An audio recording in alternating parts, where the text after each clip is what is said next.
What's going on, everybody? Welcome to Rockling Road Show. I'm Alvie. I'm the 1-3, baby. We got a special guest today, Mr. Aaron Burkett. Hello. The James Lee Burkett Memorial Foundation. Correct. Yeah, we just went over that. I know, but you know me, man.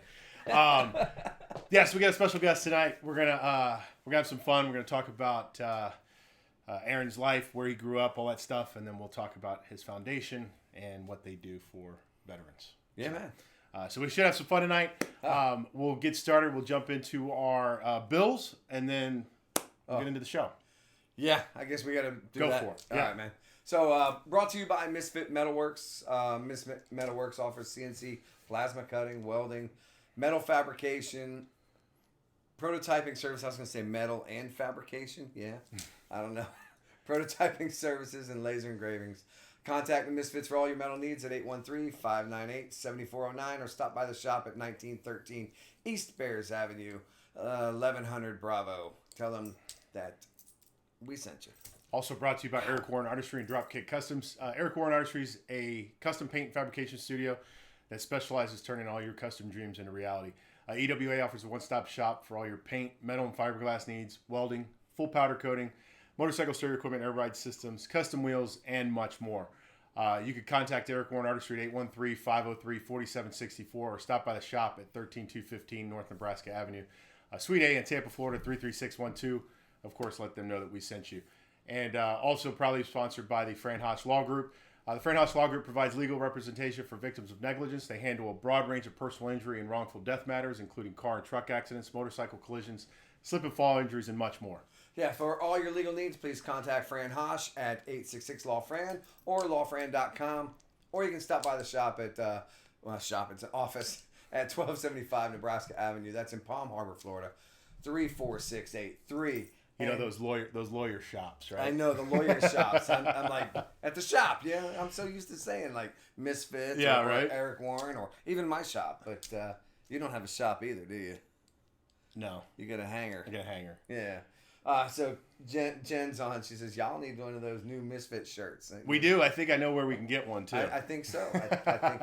So, all right. So let's jump into this. We have Aaron joining us tonight. First of all, let's get to how this happened. How did the show happen? Oh, how did this connection happen? So, well, tell them how you met me. I was lining up for Colonel Taylor's ride home, his final mile, and I pulled up to the back. I said, "Hey, man, is it all right if I'm here?" And I'm asking him. He goes, "Oh no." Happy to have somebody to ride with, man. Yeah. So and then we started talking, and I think we were at the first stop in Ocala. The pilot, yeah. Yeah, we were at the. He's like, he comes outside with his food and everything. He's like, I said, "Dude, they left." Well, leaving. No, present tense. No, everybody was gone, and you were still there. Like, don't worry about it. It's fine. It's all good. I'll catch him. So that's great. Funny. So anyway, yeah. That's now did you make the whole trip? I did. Okay. I went to Kentucky. Okay. And so, how was that? It was absolutely an experience. I wouldn't take it back for anything. That's awesome. It was 3 or 4 days of my life that I'm very confident I'll never forget. That's cool. So, and it was, there was a lot going on in my mind during the present, and then reflecting on it too. Yeah. Just would not have traded that time that I would say invested. Right. For my own personal development, for the camaraderie, for paying the respect to Colonel Taylor. I wouldn't trade it for the world. That's cool. And then I can imagine, like, I saw the pictures of, like, all the fire trucks and everything on the overpasses. I can imagine that was probably surreal, actually witnessing it and going through that. I was so taken back when it was going on. It's like, I got to keep on riding this thing, and I just so much emotions and everything like that. It's like, man, I wish I had my production team with me so that I was recording all of this, because like my mind is processing it, but I'm like, wow, this is so surreal. I wish I could explain to people what it's like to be present in this moment right now. Right. And just the dedication that the people had, the different cities and towns that we went to, the amount of respect that they showed was something that you could never experience that again. Sure, absolutely. No, that's unreal. You know, I only got to ride to Ocala, and I mean, it was a little tiny thing that I was able to do. I wanted to ride the whole thing, but I was unable to, you know, time and everything. Of course. But how long did it take to get there? Because let's say your first overnight, because it seemed like it took forever. Right. Okay, so I mean, it took a while each day. I mean, we were riding relatively hard, but we were done riding slightly before sunset the first day. Okay. And then same story, you know, for the second day too. And then, you know, we rode in, and that was kind of 11 o'clock, 12 o'clock for the funeral. So we had everything set up to be in town, ready to rock and roll, with picking up the other combat vet groups that were in Kentucky for that true final mile, which was at that last stop. And once we picked up everybody and we're rolling thunder, it was something to be seen. 1.5 miles long? I would believe that all day long. Where were you in this?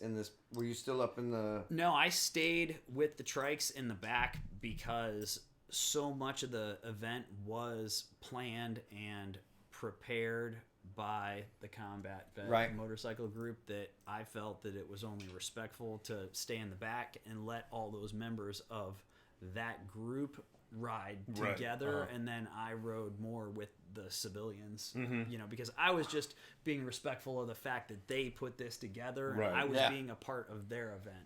Yeah, David Allen is an amazing guy. We've had him on here before. I'm surprised he's not watching right now, but hey, it happens. Sure. No, he was one of the people that I really hit it off for and had a tremendous amount of respect for because of all the coordination that he put into the event. And you could just see by his actions how much he cares about his cause. So, you know, his actions were just, and he kept the whole thing together, and he kept us on track, he kept us on schedule, and every single thing went off without a hitch. That's awesome. That is awesome, yeah. And then so did you just blast home after? No, I rode home with the group. Oh, okay. Yep. How long did they? We broke off at Bruce B. Downs was when I left last three guys. Yep. That's awesome. Yep. Okay, so that's you that's rode awesome. straight home though. I mean, y'all left. You didn't take the 3 days to come home. Oh either. no, we had to stop just north of Nashville, Tennessee. Whoop whoop. On the way back because we hit some rain, and right at the front of our pack there was a S10 that went backwards into a tree that got ran off the road. So it was slick, and there were some pretty bad ruts in the road. Hairy moments. We just thought that maybe that was probably a sign, a good time. Hey, we made it a little ways. Everybody maybe a little hungry, a little tired, little, you know, mind uneasiness from everything that's transpired mentally, physically, emotionally in the last 72 hours. So we all just woosawed and decided time to have some quality food and some relaxation and you know, hit the ground running. That's awesome. The next day. In the morning. Awesome. Yep. That's great. All right. So, so transitioning then, who is Aaron Burkett? Who are you? Where are you from? Where'd you grow up? That sort of thing. Sure. So, some quick blow-by-blows. Lived on a farm in Iowa. I was actually born in Omaha, Nebraska. So my parents had a farm in Council Bluffs from newborn to 5 years old. Okay. They decided that in the process of transitioning to ultimately move to Florida, which we ended up in Sarasota, that they needed to sell the farm and what most people from the Midwest would consider downsizing, downscaling, you know, getting rid of all the farm equipment and everything that it takes to run a farm and doing the city life as a transaction, you know, to kind of sell off and get acquainted from living in normal confines. So we did that in Omaha, and he maintained the same job and everything during that time period. And they were going down here on vacation to try and find, you know, the place to live to set up the new homeostasis. So looked at union places, non-union places, and ultimately settled on an electrical firm out of Sarasota that he actually retired out of. Cool. Oh, wow. So from 1993, which I was 10, until I sit here today, I've primarily lived in Sarasota. Gotcha. Oh wow, cool. And then was the farm a family farm that y'all had prior to, or did your mom and dad actually start the farm? They started the farm, and they actually were able to persuade my mom's parents into moving out there too. Oh, no shit. So they both had 40 acres side by side. I mean, it's kind of funny to hear in retrospect, but my mom's parents did live on a farm next door to them for a time. Oh, yes. wow. And what kind of farm was it? Corn and soybean. I mean, we would do crop rotation and the whole 9 yards with that, but primarily, just corn and soybean. So were you old enough to work the farm? No. Or? Yeah. Yeah. I mean, it was. Come on, man. Newborn to 5. Okay. Yeah, Gotcha. that's so right. the only thing I learned to do was you ride the combine with your dad. well, and the three wheeler that the three-wheeler, the right hand triangle throttle, and hold on for your life, baby. I love it. Do a couple of shout outs real quick. Sybil, how you doing? Mom's on. Hey Mom. And Dan Limber. Dan, what's going on?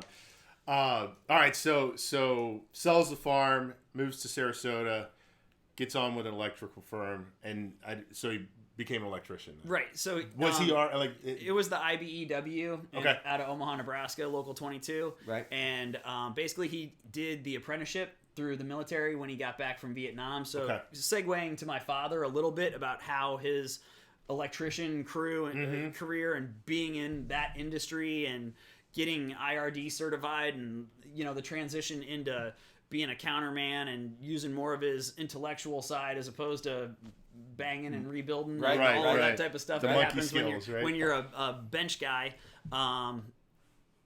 That was basically his entire life was learning that industry and knowing it inside and out. So what? And that all happened because of the military. Was he like did they make electrical stuff, or was he like an electrician, went out and set up? No, it was all big commercial, huge motors, rewinding motors back in the day if they were so huge that they were worth rewinding and that type of stuff, and doing balancing and a lot of highly technically sensitive things regarding factories and stuff that has to work flawlessly. Gotcha. And then so then you grew up in Sarasota. What did you do for a career? What did you do for a living, and how are you here today? Sure. So, elementary school, 5th grade in Sarasota Middle School, Riverview High School, community college, home theater business, working for a company that no longer exists in that field, learned how to install my own home theaters, which was kind of running parallel to my father's electrical stuff. But it's like, are you going to go get your electrician's license, or do you want to do something else? And I ended up taking a different industry route instead of crawling around in attics my whole life and everything like that, which it was a good time. And I love home theaters. I love loud music, and I've just got to use this energy for the greater good. And right. So, fast cars and freedom, Harleys, loud music, just loud motorcycles. Right. Yeah. Loud pipes save lives. That's right. So, that's how I basically got into being a business owner, and that's where I am today, is just finding voids, finding niches, and trying to do the best I can with the things that I've learned over the years. That's awesome. That's cool. Okay, so then so you're the vice president of the foundation. I am. How does that happen? How does the foundation start? Your mom's the founder. Correct. Okay. How does that happen? Where did you guys dream up the idea? Sure. So my father died of 4 different kinds of poisoning from Agent Orange. It was basically cancers, lungs, esophageal, all the things that happen when you have Agent Orange exposure.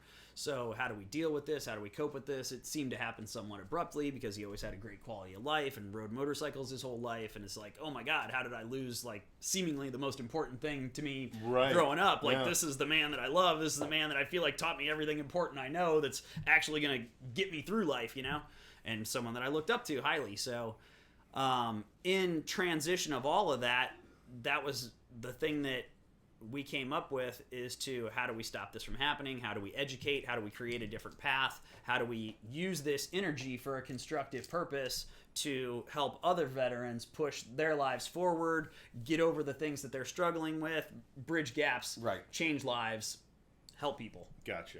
Specifically combat veterans, veterans that possibly are disabled or having disabilities that you Right. may see and disabilities that you may not see. The point is that if someone needs help and they're a veteran, that they need to know that there are people that are there that care about them. Absolutely. Yep. There's someone there to help them. Right. Yeah. So, your guys' organization deals primarily with PTSD.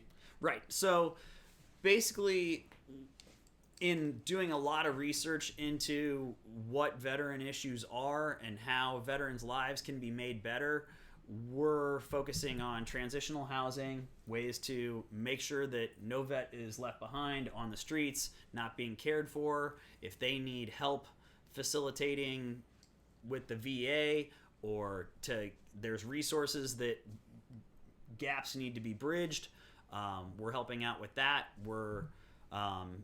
The purpose of the foundation is to put veterans in houses and veterans on motorcycles and in trucks. So basically giving them transportation, giving them therapy, and helping them have a better quality of life than what they may have been able to accomplish on their own means, or giving them a hand up so that they can have a better quality of life, and then they'll feel compelled to either want to tell other vets about it or pay it possibly forward. even help Right. other vets. How are you doing this? How are you?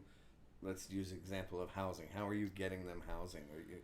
So right now it's property acquisition, which the foundation does presently own a property that is in the process of, we have the survey and we have plans in the works. Really? And that is for container housing, basically taking a container and converting containers, plural, into houses. Small efficiency homes, which Right. perfect, yeah. And they'll be nice, they'll be new, and it'll be a safe place for a veteran to get on their feet and either acquire a job, or they can learn how to build houses with a general contractor under supervision and have their food taken care of, have a Harley Davidson to ride, have a truck to drive, Wow. and also be able to put money in the bank so that when they don't want to live in the transitional house anymore, they'll have a nest egg to do first last security deposit, transition in a positive way to integrate into society with love, with respect, and with hopefully some camaraderie. Wow. So how many homes are you going to be able to put on that property? The first one, we're not making a commitment to how many vets we can put on the property because it is a single family residential lot. Gotcha. Okay. So it's designed as a prototype to show the universe what the James Lee Burkett Memorial Foundation is capable of. Gotcha. And what can happen if there were more land, because one of the main things with containers is they're highly duplicatable. Oh yeah, for sure. Yeah. So they can be somewhat mass produced, funding provided. But if you have land and you have infrastructure and you have wherewithal, you can accomplish amazing things. Yeah, there's no doubt about that. Absolutely. So then, how are you guys? I guess this is a kind of a twofold question. How are you getting in front of the vets? How are these guys able to find you in a way? And then the second part of that question is, what are you specifically looking for in that vet? Do they, are there prerequisites, so to speak, for those guys? Sure. So a little bit, right? All girls, yes. Yep. Either way. So a little bit of a segue, but it will circle back to the answer of how all of this works together. Is Independence Productions, which is a company that I own, throws concerts that the proceeds from the concerts, predominantly minimum of 51% of the ticket proceeds, are donated to the James Lee Burkett Memorial Foundation. So no matter what, James Lee Burkett Memorial Foundation commissions Independence Productions to throw a concert. Gotcha. You have the artist, you have the venue, 51% of the proceeds go to that nest egg that will provide the land and the general contractor, the Right. construction to create All this, the end product. right. And then we have a Harley Davidson ready to be donated. So basically, there's going to be a vetting process for the veteran to be able to receive this house and this truck and this motorcycle to get their life kick-started in a positive direction. And that all depends on also if the veteran wants to ride, because you get some that don't ride. So. Yep. So there's a truck and there's a Harley. All right. Cool. And then are you guys... and that's duplicatable too. Right. Yeah, for sure. Are you guys doing... going to the Harley side, are you guys working with Harley at all? I rode to the York facility in Pennsylvania, and I took my father's 03 anniversary edition Harley Davidson there, and I took my 03 anniversary edition Harley Davidson there, and because they're not brand new bikes and everything, there's limitations to their affiliations, but I've been to a lot of the Harley Davidson dealerships around the country, and there's some Harley dealerships that are actually non-for-profits, so not to name drop those specific ones, but you guys can look it up if you see fit.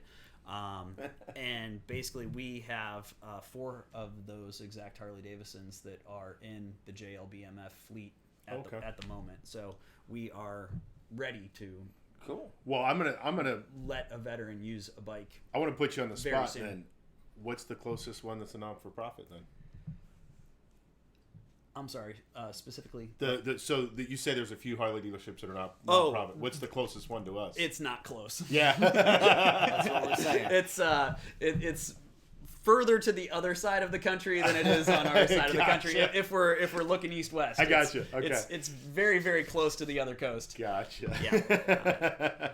I was just wondering if any of them around here. I knew none of them around here specifically in the Tampa Bay area. Sure, right. Yeah, we know the local ones. Yeah. They're all great. they're all great. My local dealership, Rossiter's in Sarasota, they have donated things to the foundation, so they've been very generous to us. And that's where my father's bike was bought, and that's where my bike. Well, and I'll say in in general, most Harley dealerships have they'll do what they can to help out. I don't know if you're familiar with Adam Sandoval. He's a YouTuber, made it super big, but he started. He's the only, or he was the first person to ride to every Harley Davidson dealership in the United States on a motorcycle. Got it. He's been across the country like 4 different times, but through Harley, he was able to kind of do the same thing. He was able to give a bike to a veteran just about at every stop he did. Wow. Which is incredible. But but yeah, so the local Harley dealerships are phenomenal. And then if you can get to the corporate side of it, the sky's the limit at that point too. So and then another interesting question too is, being that you deal with guys with I keep saying guys, and that's not the right word, with vets with injuries. Sure. Are you guys looking at doing bikes that are modified for a guy with missing a leg or missing an arm or those things? So the Tri-Glide platform, being a trike, basically we can modify a Tri-Glide, and there's not as many limitations with a Tri-Glide, so we're looking at that platform. Okay. Should that particular vet need be the vet that's chosen. Cool. So we have ways to help with that as well. Cool. And then what are so your company that you own? What was the name of it again? I'm sorry. Independence Productions. Independence Productions. So you guys put on concerts. What are these who do you guys have that come in and put these shows on? I don't want to do a whole lot of name dropping, but ultimately, whether it's past, present, or future, they're artists that coincide with our core beliefs, which that's patriotism, veteran support, very accommodating to veteran therapies, and they get what we can all, I think, collectively call the big picture of paying it forward. So Lieutenant Dan Band, right, to a certain extent, that kind of, and what I and my team of Independence Productions came to the conclusion of is there was a void that needed to get filled of not being corporate and getting direct to the artists themselves in a manner where the profits that are available for the taking are going back to who's truly going to benefit from them, and that's why the contractual agreement is set up between the foundation and Independence Productions, because then it's not just a handshake and right, yeah. There's a certain way that it's going to work. Yeah. Your mom's saying good night. Good night, Mom. So where are you guys at as far as a foundation? You guys are you just starting off? Or are you kind of established? We're established. Where are you guys kind of at now? We have a real location that we're actually moving into this coming Monday. So we're just in the process of moving from one frontage to another frontage. So Gotcha. we're going to be on US 41 now. Cool. And we can put all that in the credits too. Yep. But yes, we have a real location that Okay. veterans can come to get information or set up an appointment to basically figure out what needs need to be bridged. Do you have any veterans right now that you know? We are working and coinciding with SRQ Vets, which is a local veteran organization, and then we also go to the county commissioners meetings and different things that the vets are represented at to try and find the needs in our community, and then start locally, and then obviously nationally being the goal. Gotcha. Right on. And I got to imagine that if you could get into or get in front of the VA, would be a tremendous opportunity to kind of get guys and in. we are very much in contact with them locally as well. Well, that's cool. Like the guy that you met, Dave. Sure. Stay in contact with him. Yeah. Well, I can tell he's salt of the earth. He really is, but and he's got, because of kind of going back to that ride, because of the things that he does for the unclaimed vets, he's got the ear of the national director of the VA, of a bunch of people Robert Stone, I think, is the guy. People that make a lot more money than any of us and make really those important decisions. Yeah, right? well, I'd say life altering. Yeah, decisions. for sure. Really, they do. But and it's I have to say, I give Dave a lot of credit, and I'm going to do the same for you. Kudos to you for doing that and taking it upon yourself to help those individuals that need it, especially when I was reading the little tidbits that you had sent out. The PTSD thing was the one that really brings home for me. Not that I know anybody that suffers from it, but it is one of those things that goes so unnoticed and so untreated that we need more people like yourself that are willing to help guys and girls with that condition, because we lose 22 guys every day. And that's what because of that, right? That's what the foundation's here to change.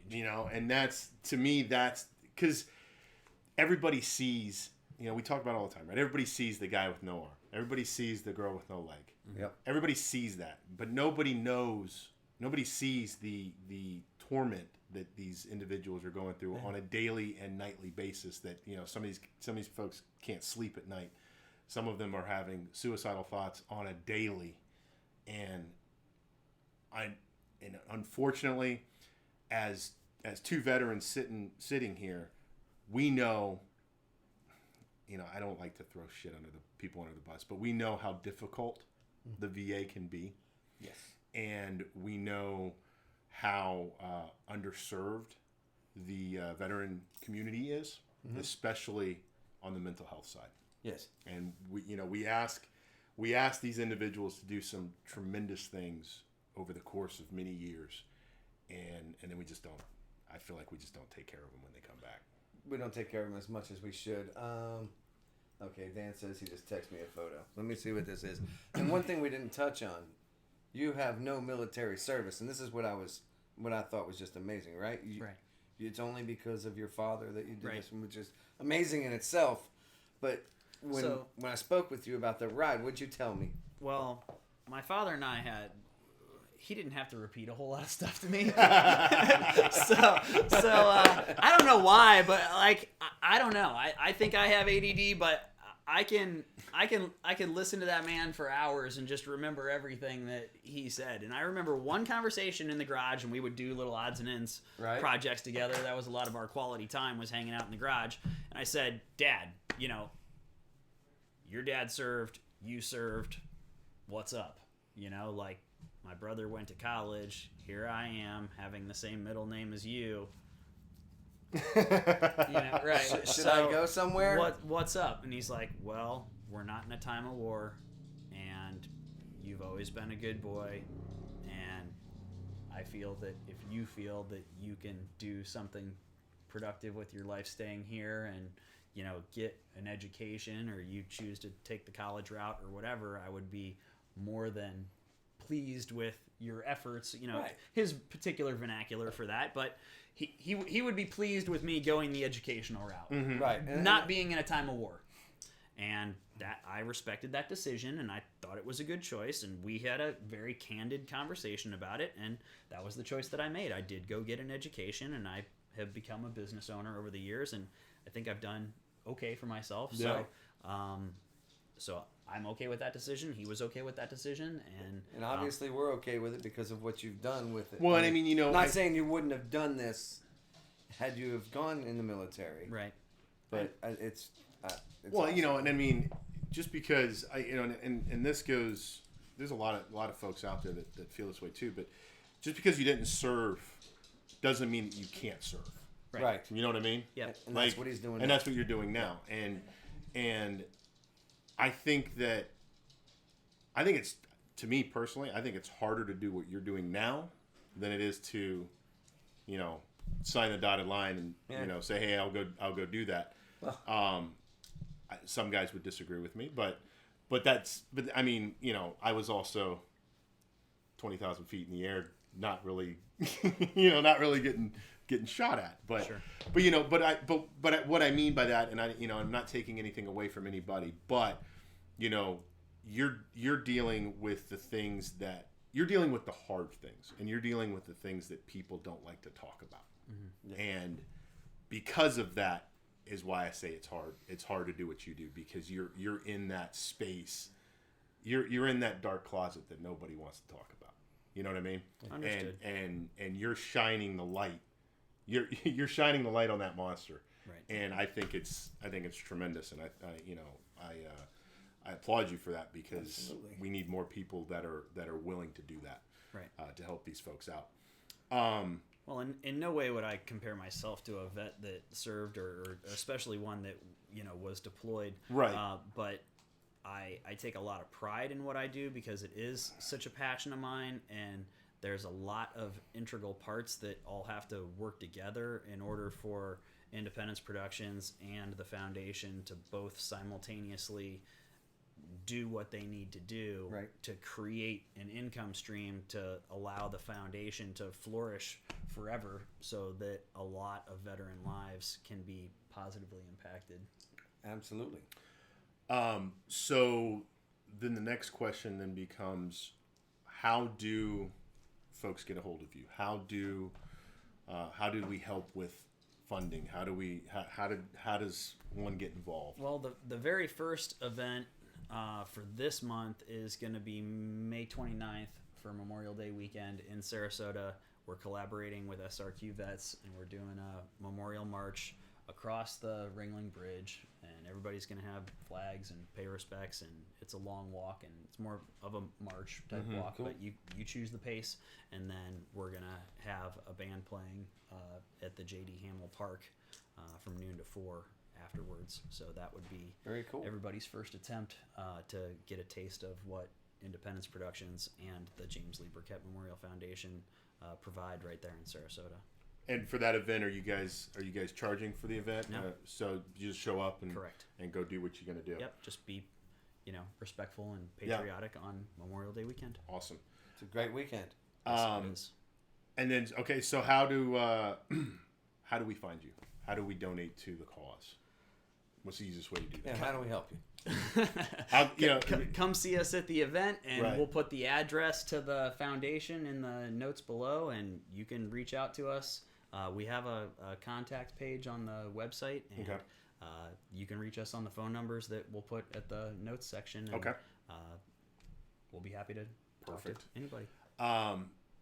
And then are you guys, for donations wise, do you guys accept donations of, vehicles, property, things like that, or are you guys? We will take them. SRQ Vets does a lot of that too. So between those two not-for-profits, between the two of us, absolutely, Okay. we can take those things. They take furniture, they take vehicles, and SRQ Vets also puts veterans in vehicles. We're a little bit more specialized in terms of the motorcycles and the Right. trucks.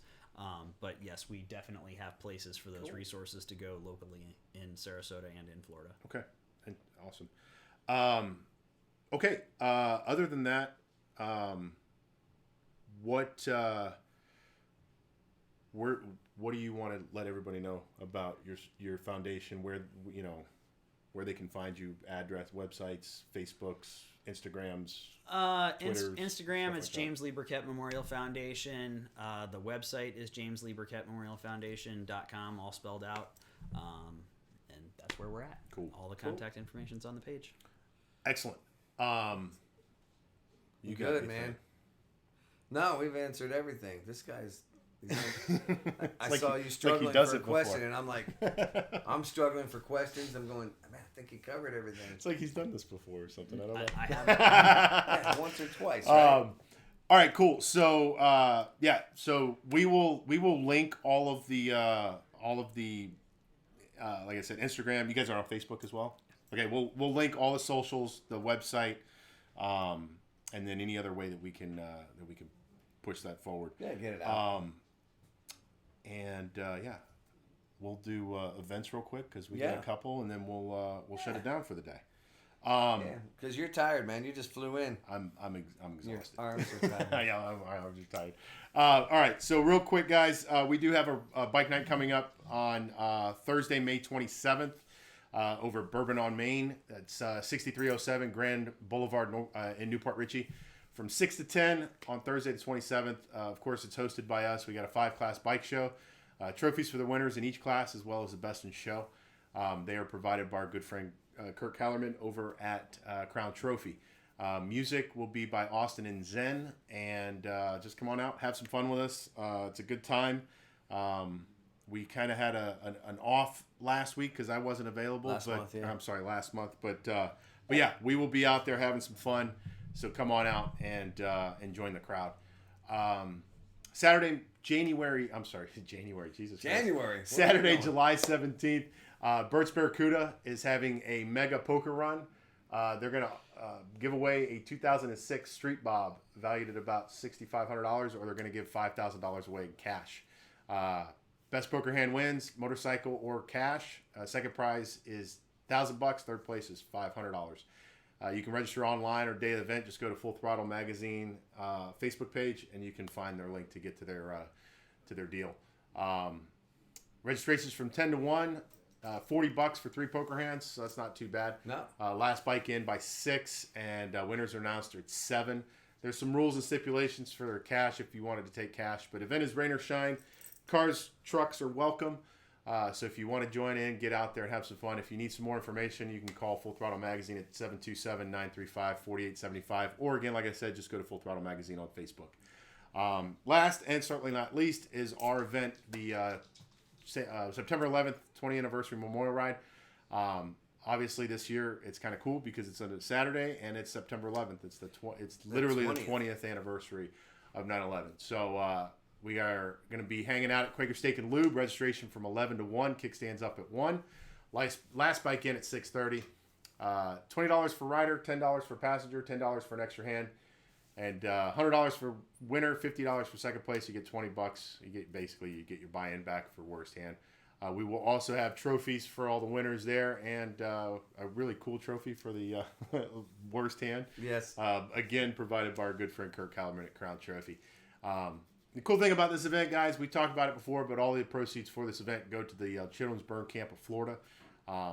Really great organization for a really great cause. We have our location. We're working on stops. I think I got to get in touch with the folks over at Fire and Iron. We've had not Norm, but I can't. His name has escaped me right now. But sorry. But yeah, we're talking about probably doing some stops at some firehouses along the way. So I think that'd be kind of cool. Yeah. We're still looking for vendors. We got a couple verbal commits. United American Veterans up in Jacksonville. They're coming down to hang out with us. Wade Whiskey, Heartstrings for Heroes, gonna be hanging out with us. Riding around magazines as well. Come out, man. We did $8,000 last year on a whim, so I think we can definitely beat that this year. I think so. And if we don't, I'm gonna be angry.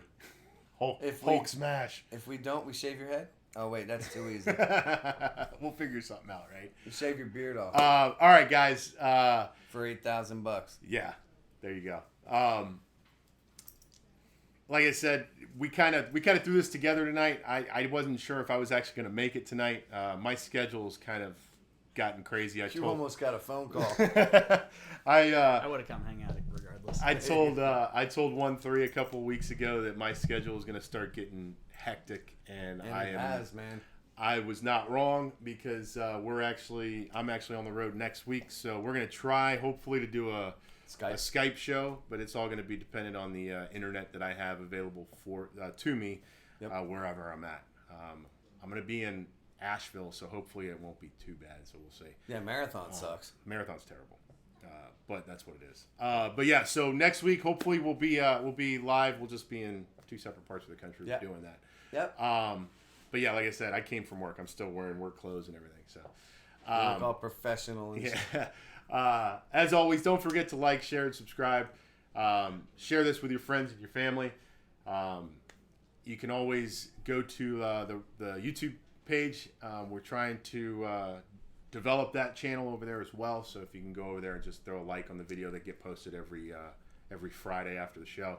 Yeah. We are available via all your podcast outlets. So, Apple iTunes or podcasts and all that stuff. So if you are an audio guy, you can listen to us that way. While you're driving a truck. In Sweden, right?